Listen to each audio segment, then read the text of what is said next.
O cholera, czy to Freddy Fazbear?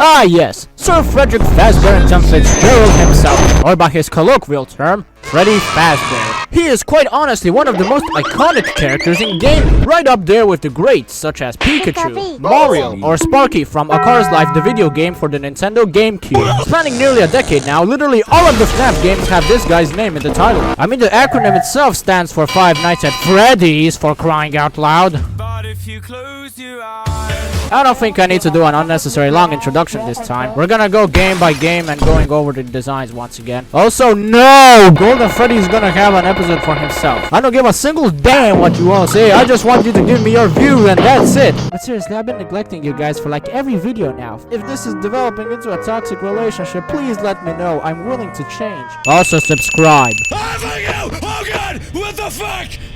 What the fuck? Okay. FNaF 1 Freddy is, as stated before, one of the most iconic designs ever. It's so simple and effective and really stands for everything FNaF has to offer. The thin, corporate yet kid-friendly blanket to give you a slight connection with the big brown bear, but also more than enough elements to make you poop your pants and make you beeline for the nearest locked exit. Like, why are all the doors locked in every FNaF VHS video and why can't they be easily unlocked? I'd imagine the security guy has all the keys at his disposal. Shit's confusing, man. Anyways, the buck teeth, the handprint on the face, the stocky build, and him being 6'5" means that these guys were mostly designed to be scary and drop a nasty tomahawk on me like LeBron in 2012. Incredibly good design. 11 out of 10. Also, the jump scare when you run out of power has to be one of the best jump scares I've ever seen in my life.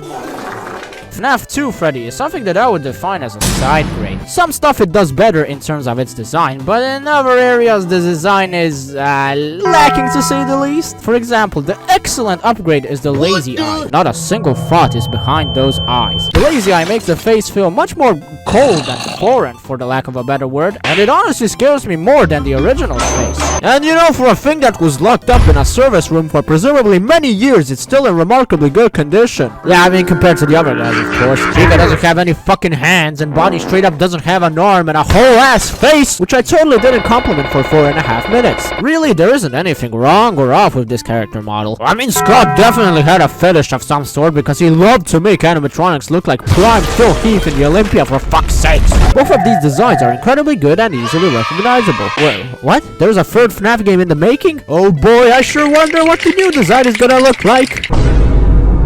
Holy shit, what the hell happened? One day I'm amazed by the sheer craftsmanship that went into these perfect models, and then this ugly ass mug shows out of nowhere. I mean, I guess I gotta go more into detail, so here goes nothing.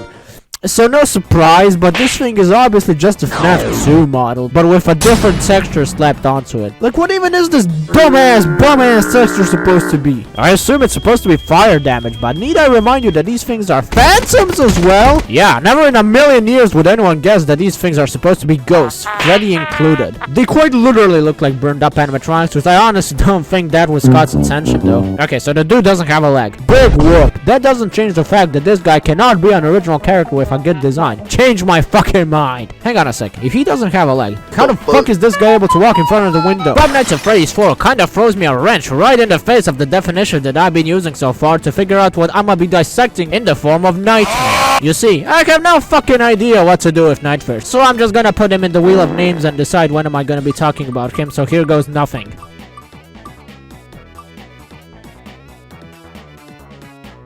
Okay then, this has been a huge waste of my time. Hey, I was about to say that! Nightmare Freddy has a really cool design. It's like the only one that I actually like from this godforsaken game so far. The little fiddle fuckers are still scary to this day whenever I watch some of those old-ass gameplay videos from 2014. Like, Freddy is the only one who I would say doesn't feel forced with 3 sharp rows of gory teeth, hashtag spooky, but rather 3 smaller versions of himself or his children, I guess? What? Why the hell did I ask that? Now I'm wondering who the mother would be. Oh, for fuck's sakes, not this again. Yeah, I don't got a lot to say about this model, except that it's pretty good. Maybe only slightly worse than the FNaF 1 and 2 variants. Nicely done, Scott. You didn't screw this one up, at least. FNAF's sister location has the little German rascal himself, one-time Freddy. Obviously, you don't have to have a degree in robotics just to figure out the following. Well yes, of course. This thing does not look like a normal Freddy. And you would be correct! and the color palette looks like one of those simplified corporate logos to be hip with the youngins. But anyways, I'm kinda torn on what to think of it. On one hand, I really like the movable faceplates. They make the model unnecessarily scary, and I love it. Granted, they don't feel unique enough. It just feels like I'm looking at a gay FNAF 2 model. But what I don't like about this model is that Bonbon is the hand puppet. On a fundamental scale, and it's not a fault of the character at all. But I wish that Bonnie was his own character rather than some little henchman of Freddy, who's lacking 2 legs. Like if Bonnie was his own animatronic who would move around like a fucking baby zombie, then that would have been much more scarier. Oh wait, Scott did that during the 3rd night. Well, fuck me sideways. Thank you, Scott. FNAF Freddy is just a chibi FNAF 1 Freddy. Do I get my Nobel Prize for Literature now, or do I wait for the mail to come? Pizzeria Simulator has Rockstar Freddy and Molten Freddy. Yeah, nobody cares about Rockstar Freddy. It literally only exists to fill a demand in the gameplay. Molten Freddy, on the other hand, is the dollar store version of Ennard. He is Ennard, but without all of the cool lore and masks. This animatronic is the equivalent of a bloke called Keith. He just sorta exists. Special Delivery and VR literally don't have any original designs, or designs that I could be bothered to waste my precious oxygen talking about. And last but certainly the least,